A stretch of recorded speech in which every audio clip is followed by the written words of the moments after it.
Hey everyone, my name is Rooster and welcome back to Mechabellum. In this video I'll be going through the final 3 games of my tournament run for the November 2024 Elite Mechabellum tournament that was hosted within the game. The first 4 games were in part 1, which I will link down below and should also appear on your screen. For this video I'll make sure again to timestamp all of the different games down below, and also I'll let you know the MMR of my respective opponents. Anyway, we're 4 games down the line. I'm obviously 4-0, and my next opponent is none other than Kebab Sniffer. So let's get into that first game. And here we are. Now having a look at the packs. I do like Elite Spec, but starting without Chaff is not something I really like doing. Speed Spec here seems fine. Crawler and Stormcaller is decent. However, I didn't see any Steel Balls, and so I really don't like the Stormcaller Steel Ball matchup, so I didn't want to pick this. And because of that, that kind of leaves me with Typhoon Spec as the best one. Giant Spec was maybe playable with Tarantulas, but again, I don't see any Steel Balls, which means that my opponent is likely to have Steel Balls offered, which he does, and in that scenario, I would much rather play Sledges. And so here I start Sledge Fang. My opponent does end up picking a Crawler Steel Ball pack, so I was very happy with my choice here. And I will be defending. My units are pretty slow, so there's no real reason for me to gamble on the line. I won't be able to pressure the tower as fast as my opponent can, so I think it's just better for me to try and defend this game and stall my opponents, which the Sledges are very good at. So what you'll see me do here is position on the inside. That way, no matter whether my opponent is on the right side or the left side, my units will be able to help out. I position my Sledges vertically because this stalls the Sledges, or the Steel Balls, excuse me, for much longer. I do have a video about that as well, which I will link. And yeah, you see me use these fangs to pull all of the enemy units, no matter whether they are all the way on the outer line there. If you want to know, it's 5 squares in front of the tower and 2 squares to the inside of the tower. That is the furthest you can go to the inside and still pull the most outward enemy units. You can see that they immediately rotate and make their way over. I purchased 2 crawlers, 2 Arclights, sorry, because my opponent starts with 3 crawlers, and Sledges, though they can chaff clear, they're not the best at it. And in this situation, I really need to make sure that I have quick chaff clear so that I can get to these dangerous Steel Balls. Opponent purchases 2 Arclights as well.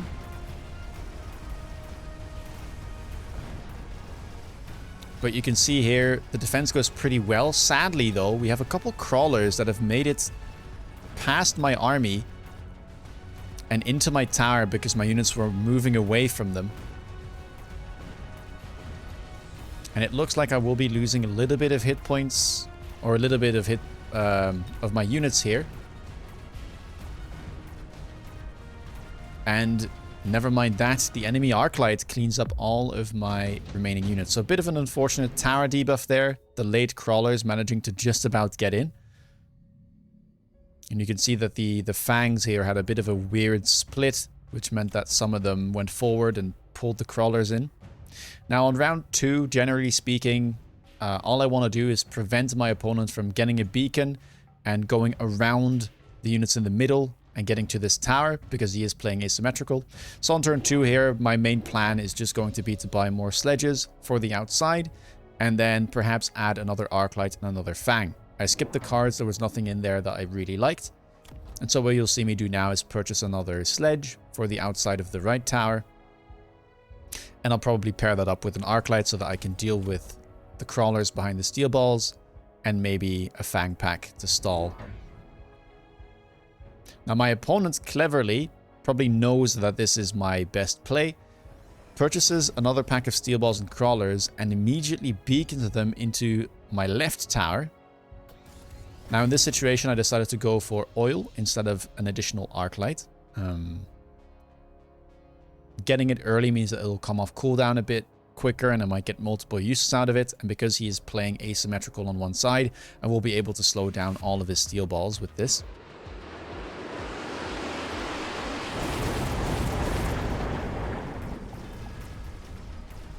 Now obviously I can't do much about this, but that's just, you know, Sometimes you just have to take guesses.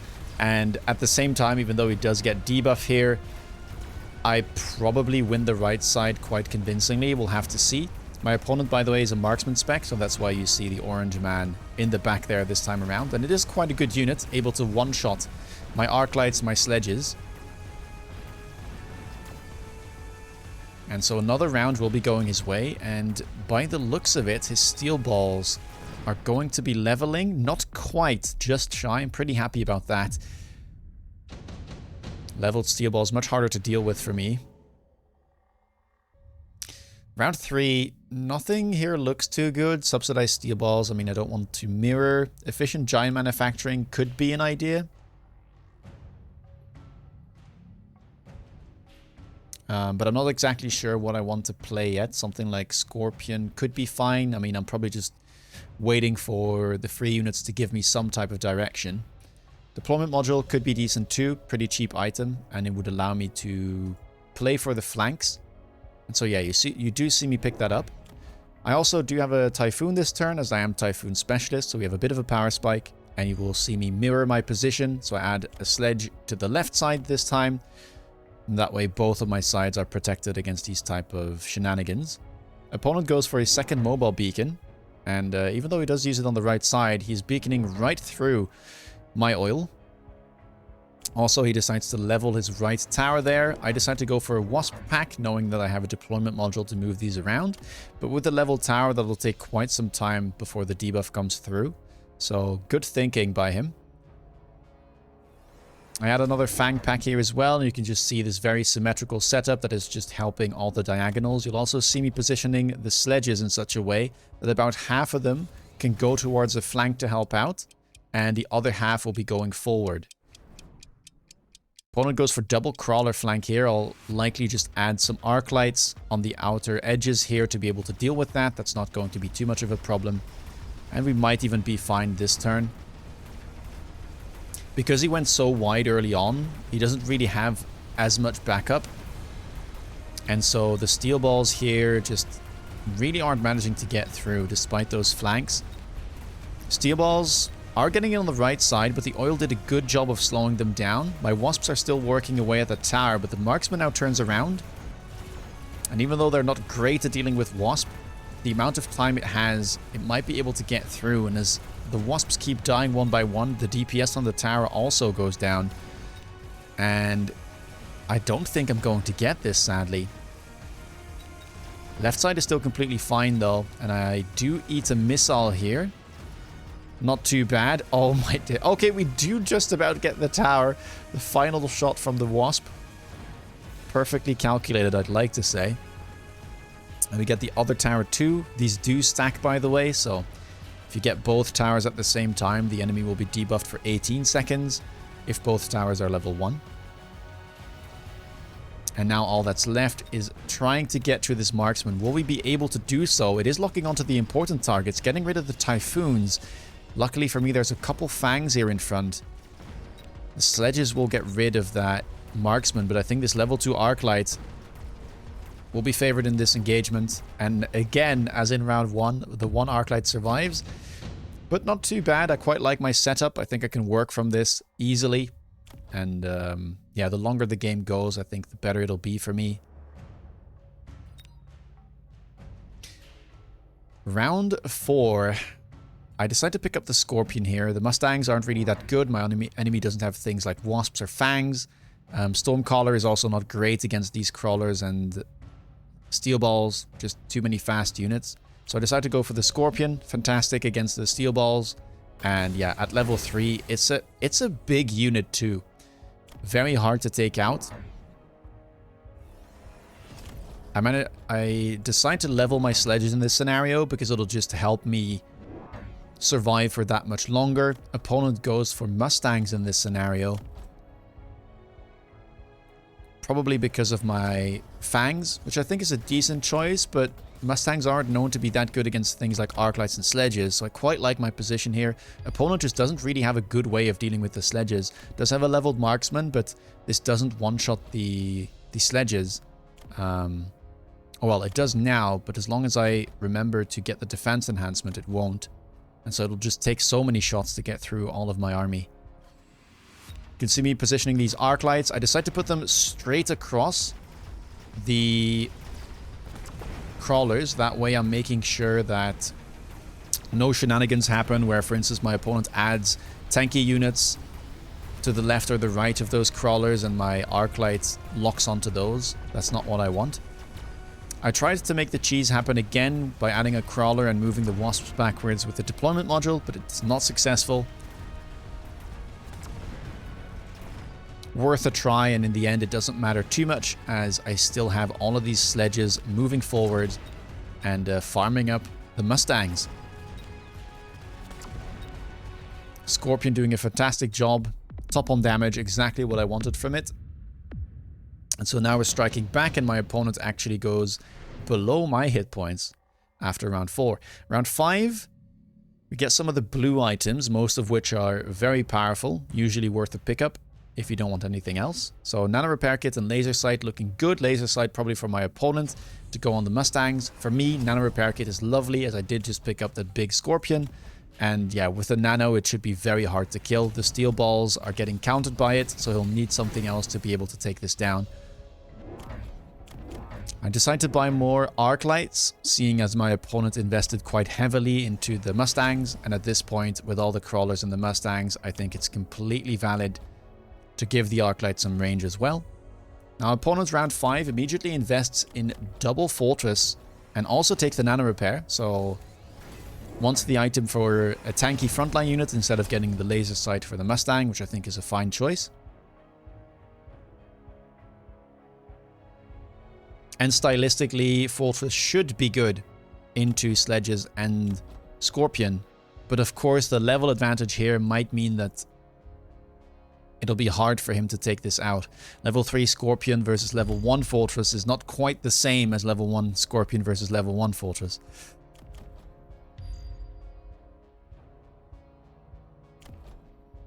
Here I decided to sell out of the Wasps with all the Mustangs. There wasn't really much to be done, I think.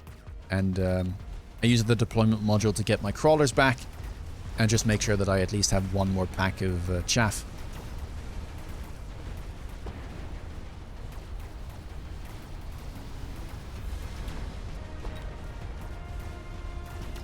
Opponent's trying to beacon away, but this is not that useful as my arc lights are just able to shoot at the units as they are moving across.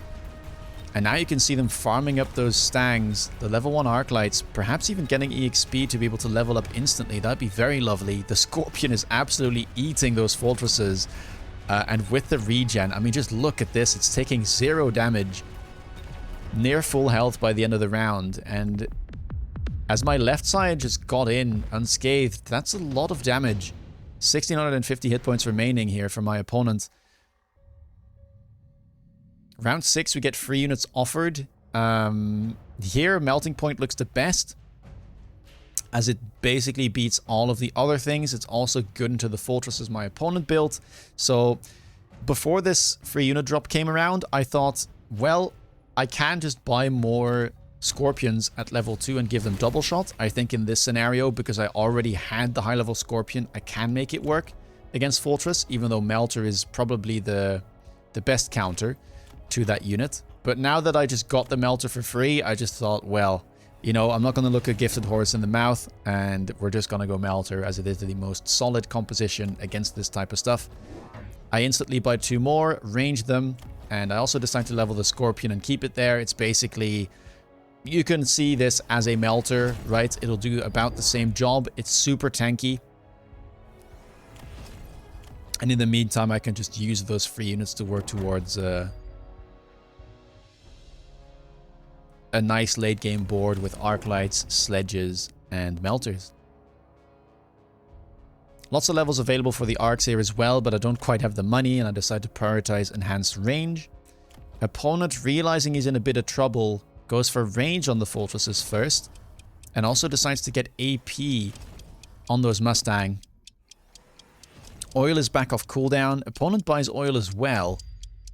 Not sure what he's trying to do with that. Neither of us took the Vulcan, and there's no easy access to fire, but I guess he just wants to slow down my army from getting to this tower. And yeah, I mean, here I just love the position I'm in. I think I got really good cards, and I got a perfect opener with a good setup, which just allowed me to cruise into the mid game. You can see this fortress is stuck on the Scorpion, and it's just, the regen is high enough to where it just simply doesn't die. And with that on round 6, this game is just over.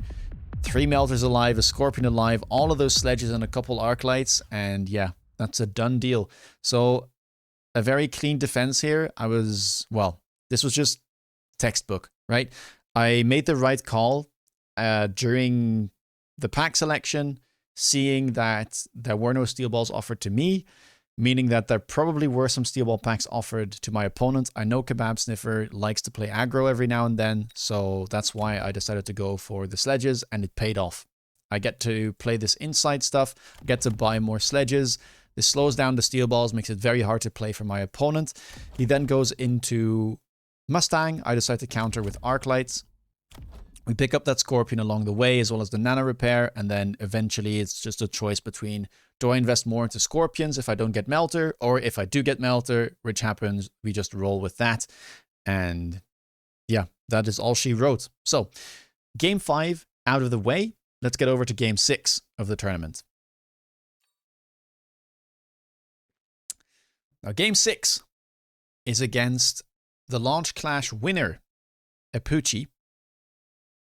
And here I decided to go for Rhino Specialist with Steel Ball Crawler. Just a solid pack, lots of hit points. Can't go wrong with it.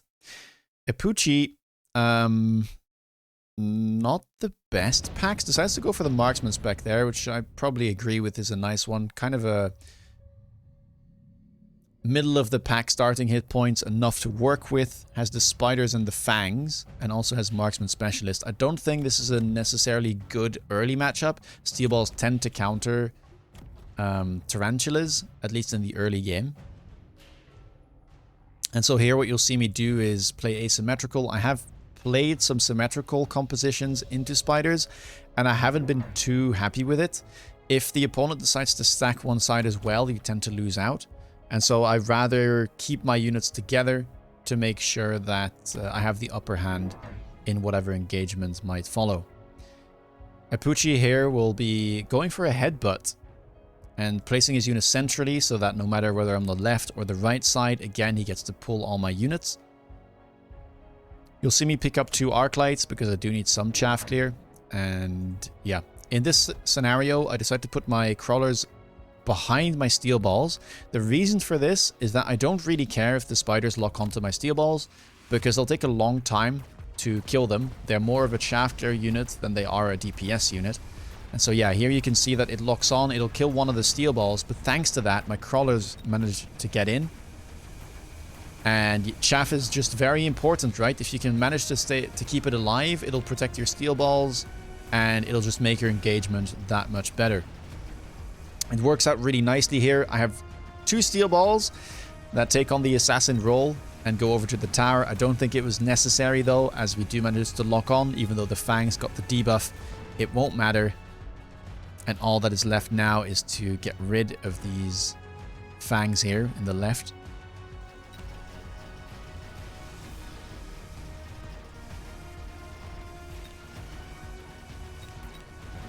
We even managed to get Tower, which is very nice. That's 200 EXP going over to the Steel Balls.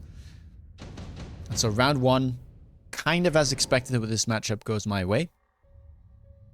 Round 2, the 2 unit cards don't look too appealing, but Haste Mod and Missile Strike are generally cards you do want to pick up if you want nothing else. Haste Mod is just a fantastic value item, and Missile Strike is a fantastic value spell. Epucci here decides to go for Haste Mod. I don't really have any units currently that benefit from that, so instead I'm going to go for Missile Strike.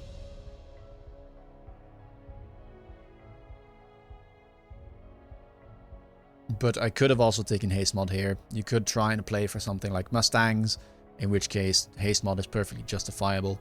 I just kind of wanted to get some tempo here with that spell. Epucci uses the Haste Mod for one of his Spiders, the one that did the most damage last turn. And because of the matchup, honestly, I'm not too... I'm not going to shy away from the Steel Balls, and I'm actually going to buy a couple more. And I'm going to take a bit of a risk here by not buying any anti-air, mainly because my opponent was marksman spec, so I would find it kind of odd if he went for things like phoenixes. And if he goes for wasp, I mean, that's, you know, we'll deal with that later on. He does missile my pack here, sadly. I added some fangs in the middle, but he missiles the right units. I'm losing a pack of steel balls and a pack of crawlers at the start of the round. And he decides to put one of his spiders in the middle of my flank. Luckily, I have some crawlers there, so I do win out. And the next turn we'll be able to deal with that. Despite losing a good portion of my army here right from the get-go, the late crawlers are going to be able to deal with this marksman, so I'm pretty happy with that. Getting a small econ advantage there as my opponent spent 50 on that missile. And we even managed to get a level on the middle steel balls. Next turn, bunch of good things here. Missile strike again, but I don't have the highest value. I don't think I need 2 of them. Nano repair though, good item, and subsidized arc light. Definitely something worth picking up as well. I think generally speaking, you probably want to take nano repair kit because it goes so well with a lot of the big units you'll see in the free units. And here Pucci wanting to go for sticky oil bomb, which is a choice I can understand. Against steel balls, it's wonderful, and with how long it stays, he'll actually be able to permanently have oil up, right? It says a 3-round cooldown, it stays for 2 rounds, he can buy 1 more from his right tower, and then put it down once this one has gone away. I decided to level my left tower here because I'm a little bit afraid of a cheese play. And Apucci goes for Assault Marksman this turn alongside HE, so lots of techs being purchased. I decided to put some steel balls in front of this Tarantula for now. And yeah, his turn is just going to be, I think, some chaff. Oh no, 2 marksmen, excuse me.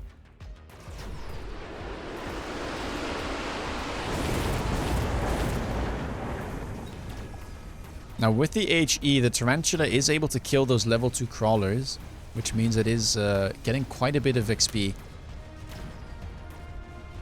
Steel balls finally make it through the oil. Will it be enough? I don't think it will. It looks like this marksman... Oh, never mind. The marksman is getting completely blocked there by the 2 spiders, which means that the Arclight survives for long enough to kill most of the chaff. Will it be enough, though? I don't think it will be. The debuff has now subsided, and yeah.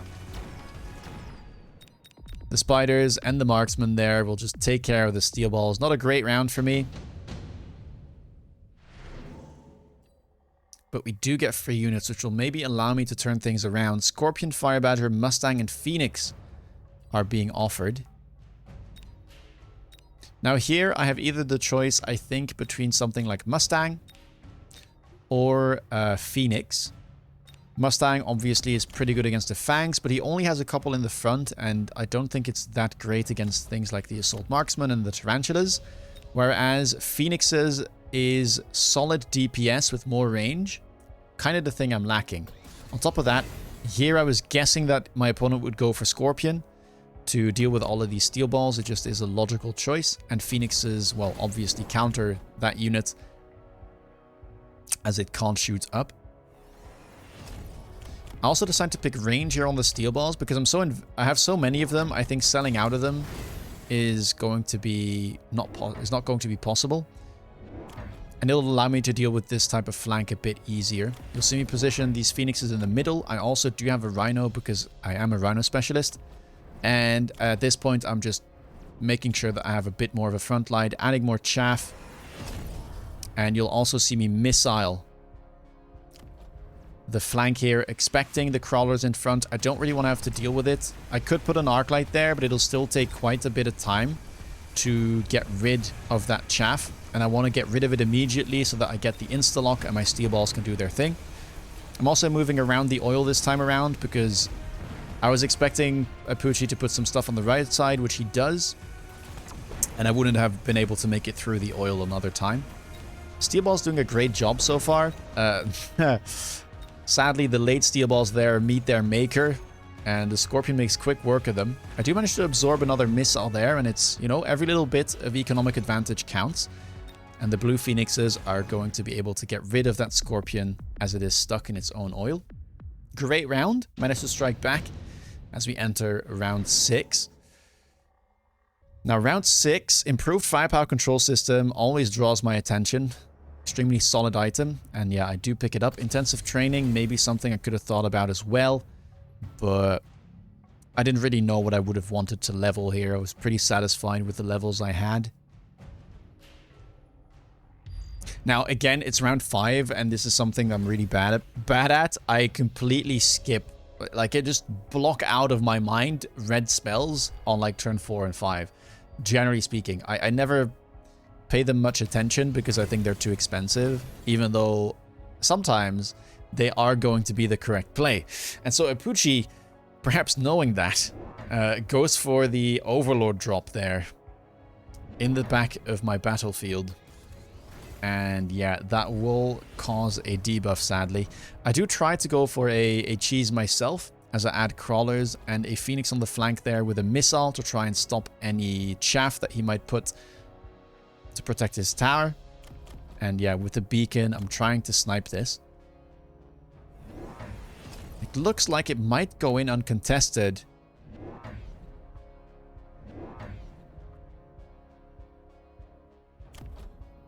Again, you'll see me, by the way, missiling this, and I'll probably keep doing this until he sells out of the Tarantula, because, again, an Arclight is too slow at clearing this, in my opinion, and I want to make sure that my army can quickly dispatch of that Tarantula, and then move to help out where the main fight is happening. So no units right now.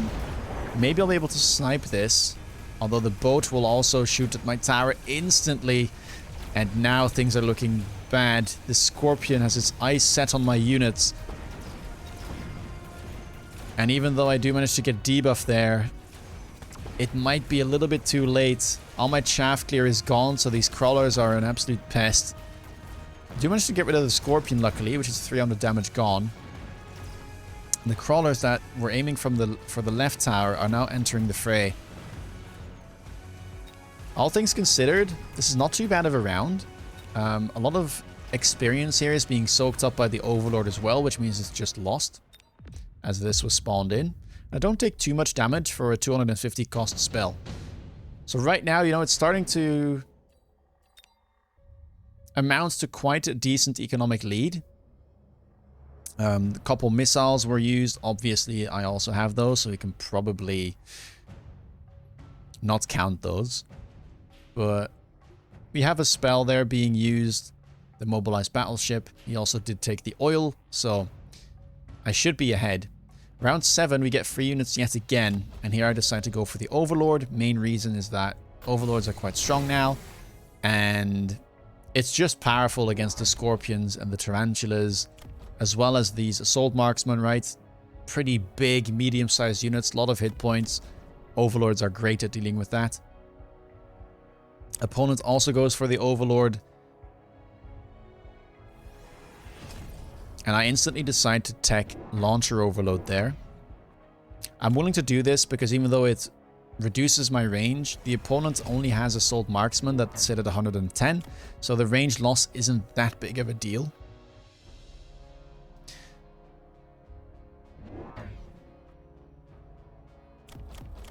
I could have probably sold this Rhino, but I think it did alright last turn, so I was willing to keep it one more round. Once I see the Overload, though, it's probably going to get sold, and then I'll invest that into more Overlords and more techs for the Overlords.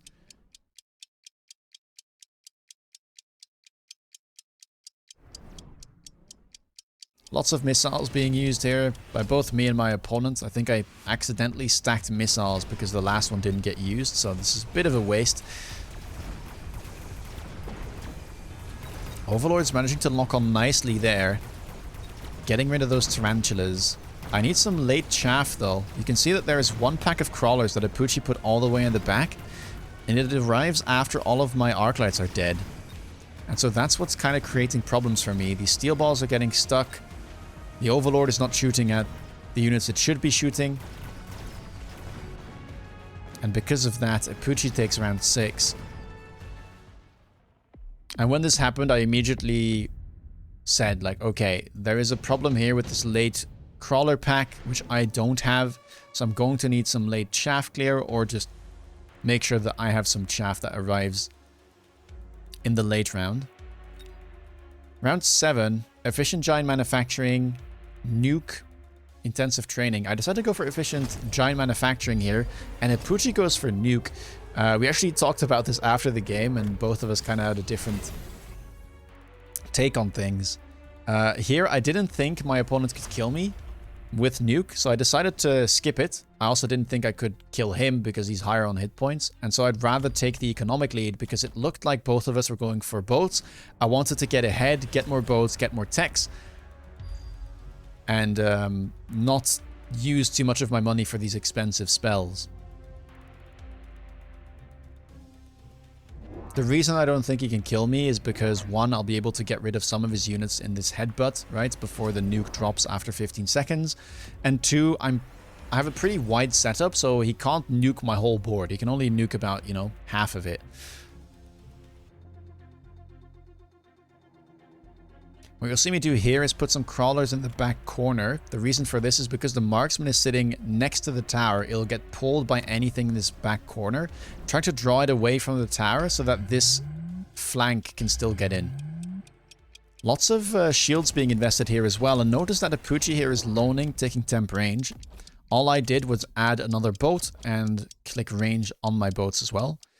So we're now getting towards the core of this build.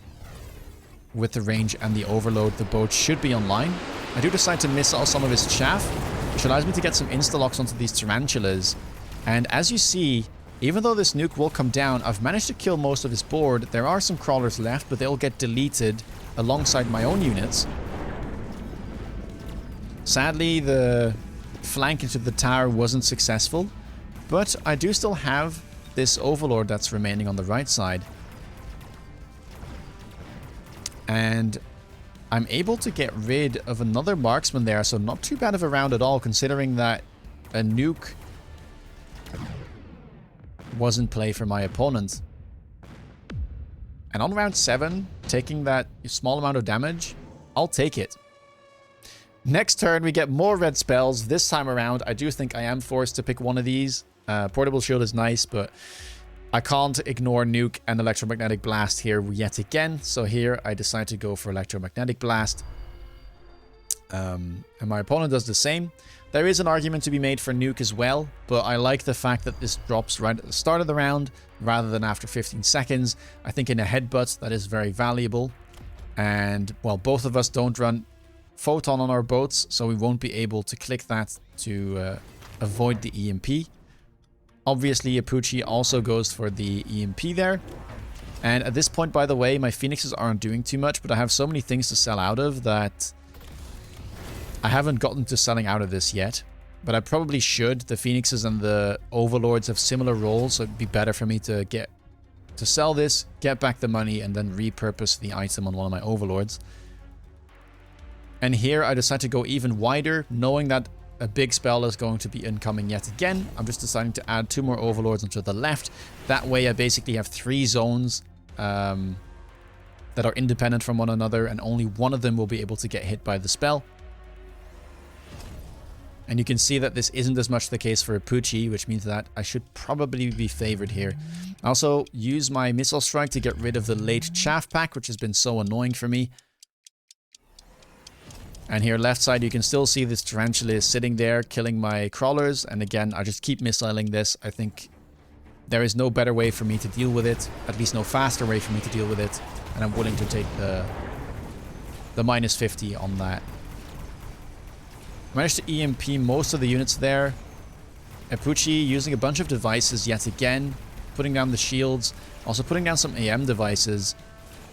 But I managed to get in on the left thanks to that overlord push.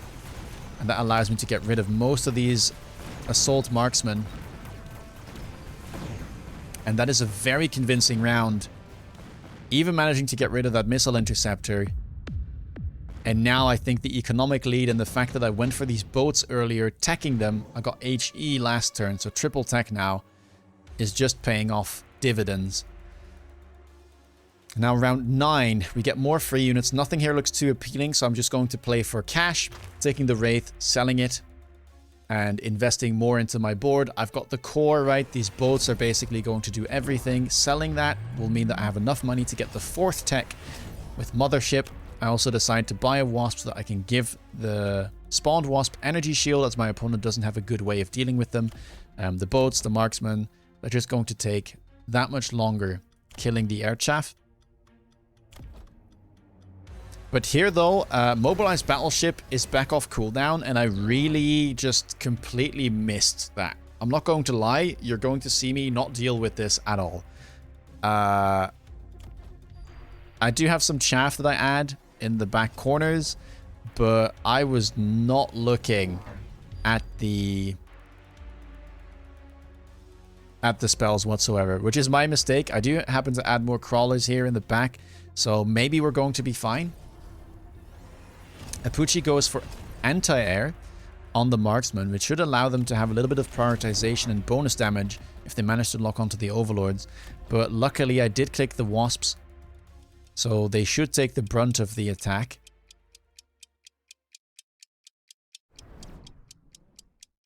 And yeah, Apuchi took the Wraith as well, but instead of selling it, decides to try and get into my tower, which is a good move. And yeah, I don't play around it. Let's see how it works out. I do have, again, the chaff, so I might be able to distract the Overlord for long enough. Steel balls are locking onto the Tarantulas pretty early on, so the chaff clear is as good as gone. Marksman can chaff clear as well, but they're not great at it. They kind of need some backup most of the time. Lots of missile interceptors bought on the left side, but with the overload and the amount of boats, it doesn't seem to matter too much. Wraith finally does get in, but by that point, I have already managed to punch through on the left. Most of the enemy units are down, and so the debuff isn't that impactful. More wasps are being spawned now as we enter the mid-round. And with the debuff coming in on that left tower, I think that is all she wrote. And my boats come out on top.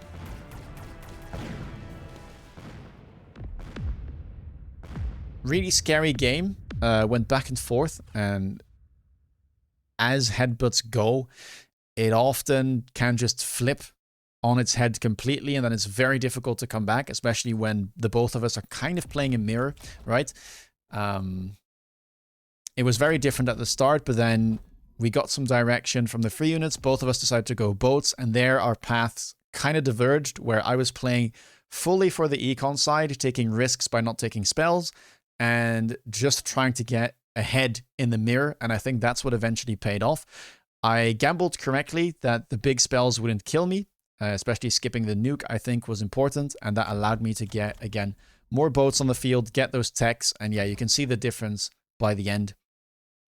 I probably should have done a bit better job at playing around that mobilized battleship, but it all works out in the end. I managed to stall the flank long enough with the chaff I do have and the steel balls that are there, and yeah, by focusing on the front side of the battle, I managed to punch through and get the win. So we're now 6-0, and that means there's only one game left, so let's go over there.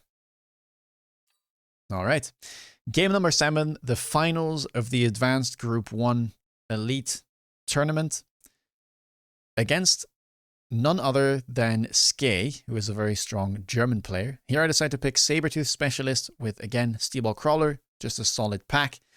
And my opponent, I know, likes to play mostly defensive, rarely plays aggressive.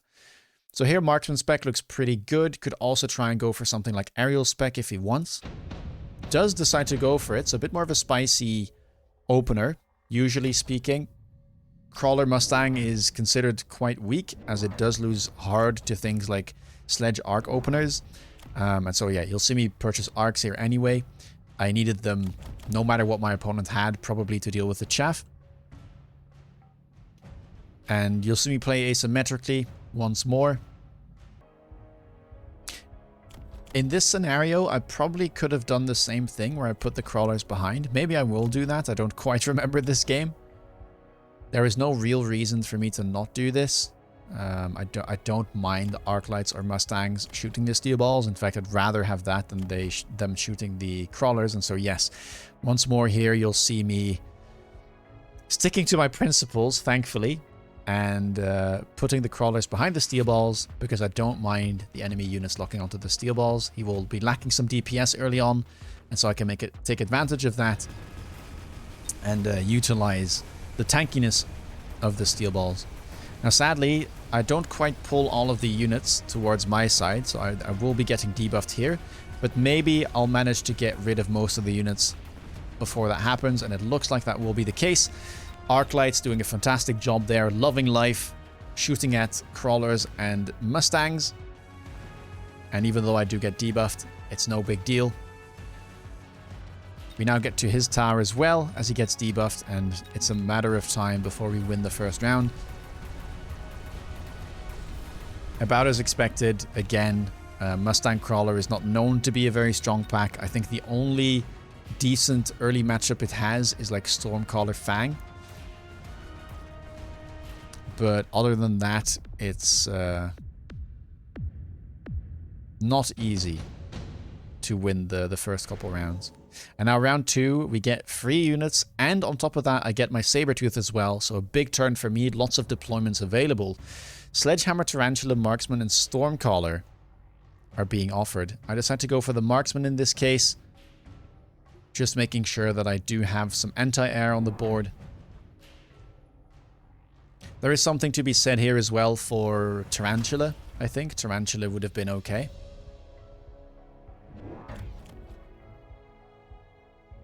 But I was pretty happy with the Arclights, and I thought, you know what, I can just probably play Arclights into this whole board.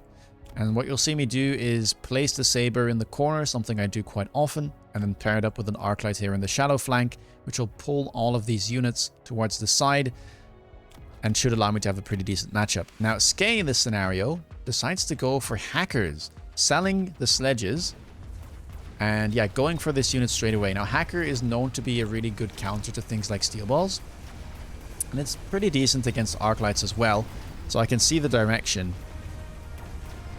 I also did level this tower. I wanted to play more on the left side and not care too much about the tower debuff.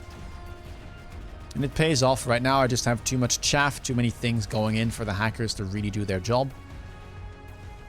And immediately as I see this, it means, okay, I'm probably not going to be investing more in the steel balls. I likely will just sell out of them and play the range game. I do have these marksmen, I do have the arc lights, and I'll just focus on getting range on the arcs, making sure that I have plenty of chaff, get those crawlers in, right? The crawlers are great against the Mustangs, they're great against the Hackers, and not play too much into his, well, hacking potential by taking medium-sized units with short range.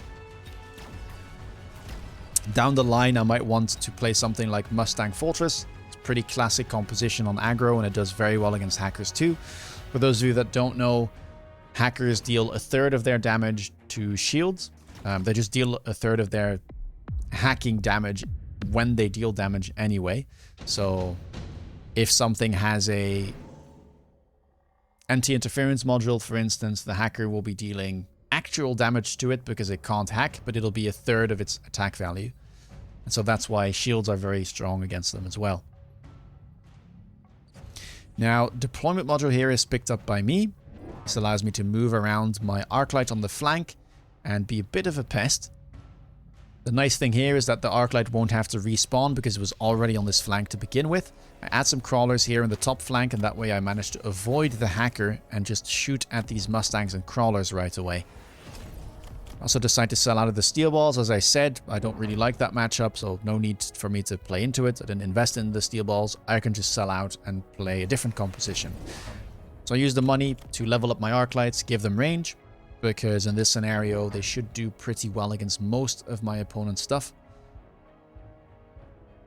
My opponent here decides to go for some Wasps, which well, should do well into my army. I only have 2 marksmen, so it'll take some time to get rid of these 12 units. And he puts them all the way in the top right corner. I guess it defends the flank, and it also maybe makes sure that they arrive after some of these units have died. Let's see how it shapes up. I'm also adding more crawlers in the back here, creating these different crawler waves. This is something that's very common on aggro. And we even get round 3 barriers. Scary stuff. My shield break is not fantastic, I have to admit. The only thing really were the steel balls, and well, I do have the saber on the left, which insta-locks. Should be okay there, but you know, it's a pretty big shield. 20,000 hit points per level. Even for level 2 marksman, that takes a while to get through. Arclight, though, doing a fantastic job. Really nice use of the deployment module there. Manages to get rid of a lot of chaff as well as an Arclight pack. And because of that, I managed to get in on the left side, get that tower debuff. The marksmen are chipping away at the wasps. It looks like I'll be able to take a third round in a row. Very happy with that. Arclights are eating good.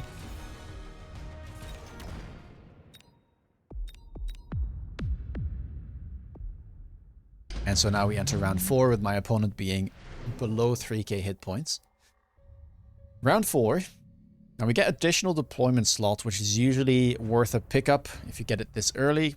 Skay immediately goes for it. Rhino Assault could be okay. Absorption module can be nice as well on giants. Something like a fortress. But I don't think I'm quite in that stage of the game yet, and so I decided to go for the additional deployments. It'll allow me to go for more crawlers as well, which, as I said, can be very powerful against hackers. My opponent goes for even more hackers now, trying to make use of that tech they went for. And yeah, matching the Arclight in the corner. I decided to go for some shallow Arclights there, making sure that this Sabertooth doesn't get insta-locked by the hacker. And now you'll see me purchase some more Stormcallers.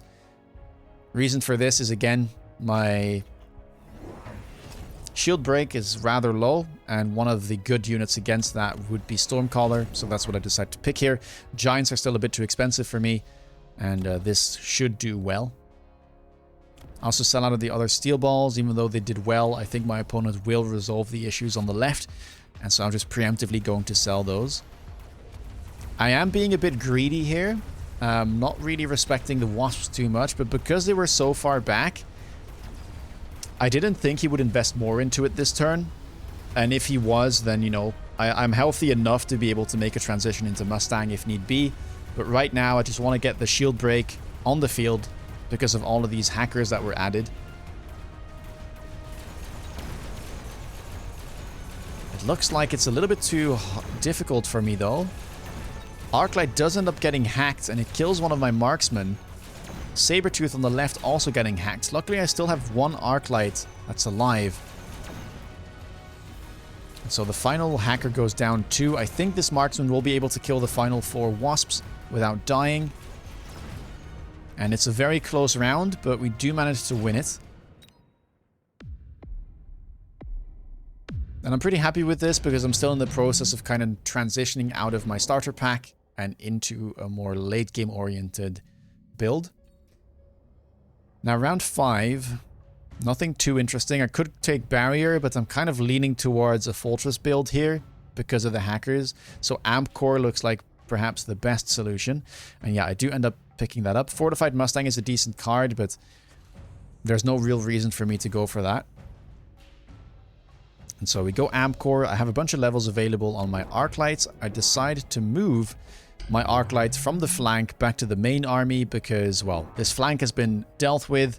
There's nothing to gain there. It's never going to break the shield. So better to just move it back and start working on the right side of my field because this tower is pretty vulnerable. And yeah, I want to try and poke at my opponent's right tower. I decide to pick up Mustangs at last, and I immediately give them range because my opponent does have those wasps. And honestly, if I want to go towards Fortress, then Mustang is a fantastic pairing. They'll give me some anti-air, give me some bonus chaff clear, and it can also function as chaff, which might distract the hackers at some point if I get range on my fortresses. Opponent levels the wasps here and gives them Amp Core, so it's a good thing I did go for this. He respects the fact that his right tower was quite vulnerable though, and he adds a hacker to the mix. And without any big units or a Stormcaller to help, it's gonna be rather difficult for me to get through this. The Arclight and the Mustangs are fighting valiantly, but it still takes a long time. And sadly, I will be losing out there. I do have this missile though, and because the Mustangs have range, I managed to get rid of all of the Wasps, which I'm quite happy with. The Sabertooth gets hacked once again, so I do think I should be selling that whenever I get the chance, as right now it is just, well, basically become my opponent's unit. And we managed to win the left side of the field, and now with the Stormcallers, I do believe I should be able to win out. So another marginal win, but, you know, every little bit counts, and by this stage, as we enter round 6, my opponent is now below 2k hit points. In round 6, we still don't get any free units. I was kind of waiting for that to show up, because there is quite a high chance that we get those giants, and especially the fortress that I'm looking for. Now the question is, can I stall for another round? I probably can. Efficient tech research is picked by my opponent here. I decide not to pick it because I already double teched, right? I have the range on the arc lights and the range on the Mustang. I need to tech at least 3 more techs to be able to break even by picking this card, and I doubt I'll be doing that. So here I just decide to skip and take the 50. Opponent makes good use out of it though, instantly ranges the Mustang and also ranges his hackers. So 2 additional techs on round 6 for him. And yeah, I'm just stalling. I know that next turn the free units will come because we didn't get them on turn 5 or 6. And so that's all I'm waiting for. Instead, I decide to build a little bit more chaff, making use out of my additional deployments, mass recruiting, adding more crawlers, adding 2 more Stormcallers as well, so that I have a good spread of shield break. And I decide to go for underground threat in this scenario. My opponent has only level 1 arc lights, and he also has Mustangs for chaff clear, and so it'll be quite difficult for him to kill these crawlers. Now, the sad bit is that obviously there's a bit of anti-synergy, or at least there's a bit of a counter to the underground, because some of the crawlers will get hacked, they'll surface, and then all of my crawlers will also come out of the ground, but I still think it was a worthwhile tech, good against most of his chaff clear. And yeah. Sadly, we get hacked here. On the left, my arc lights are starting to get taken over. I do manage to get to the tower, but it might be a little bit too late. Yep. Sadly, there, the arc light gets hacked right before the debuff. And it looks like my opponent might be able to win. We are still struggling a bit with these shields, as my opponent is starting to get leveled hackers, which adds an additional 20k to the shields per level. And so finally on round 6, my opponent strikes back, and yeah, I go below 3k there. But I was waiting for this turn, and I get rewarded because indeed, look at that, the fortress shows up. So I will be picking this. Now for my opponent, there are a couple options available, obviously. He could try and cheese with Wraith, although I do have a couple high-level marksmen available. Same with the Phantom Ray or the Phoenix. Phantom Ray, a bit of a tankier Phoenix, can be a hassle to take out with Mustang if they are high level. The Phoenixes are the long-range DPS option. And that is kind of something my opponent was lacking, so I do understand this decision. I think the free units were probably better for me though, because the thing I was looking for was those fortresses, and I get it, which allows me to buy 2 more level 1s and instantly take barrier as well. So suddenly my board has gotten a lot stronger, and my plan works out perfectly. Now do keep in mind both of us are loaning on round 7 to be able to afford all of this.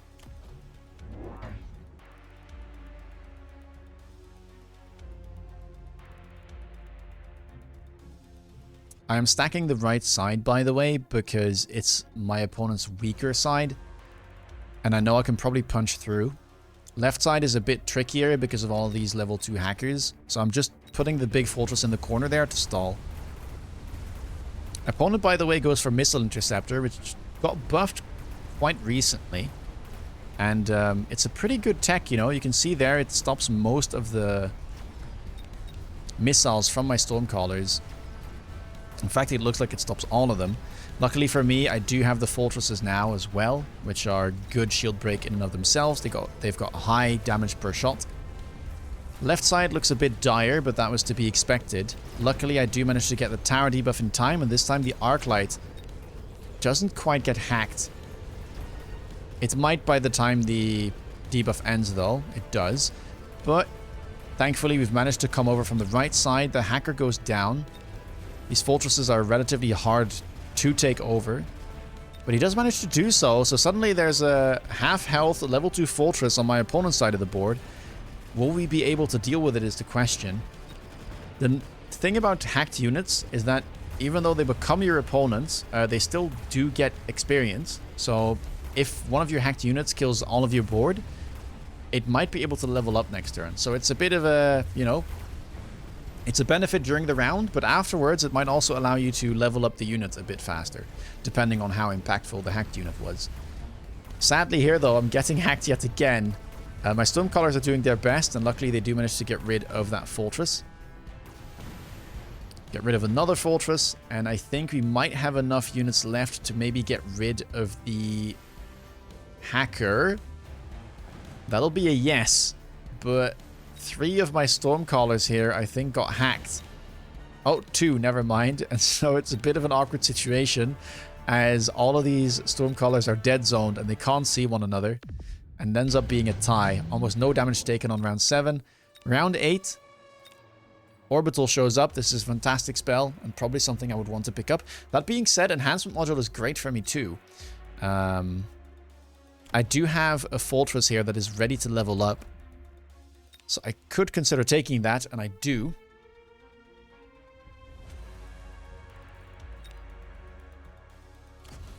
I think because my opponent had all of these big... I mean, look at all the levels, right? All of these hackers ready to become level 3. That's a 60k hit point shield. Quite menacing. What I do here is I put the enhancement module on my Stormcaller, then level it for free and sell it for the increased price, meaning that I get some more money. And then after that, I move it onto the fortress to make that level up for free. So I get a lot of economy here. I get a bonus 300, which makes up for the price of that item in the first place. And also this fortress will have 20% bonus attack and HP, which is never a bad thing. Opponent goes for the orbital. I add another fortress to the mix, and here I decide to range my fortress to try and make sure that it locks onto these hackers and the shields a bit faster. And also because I don't necessarily mind my opponent shooting at my Mustangs in this situation. His chaff clear still isn't the best. It's mostly these Mustangs. He's got a couple arc lights, but they're for the most part level 1 and they don't have range. And the Mustangs have missile interceptor, so half of the time they'll be shooting down missiles and not shooting at my units.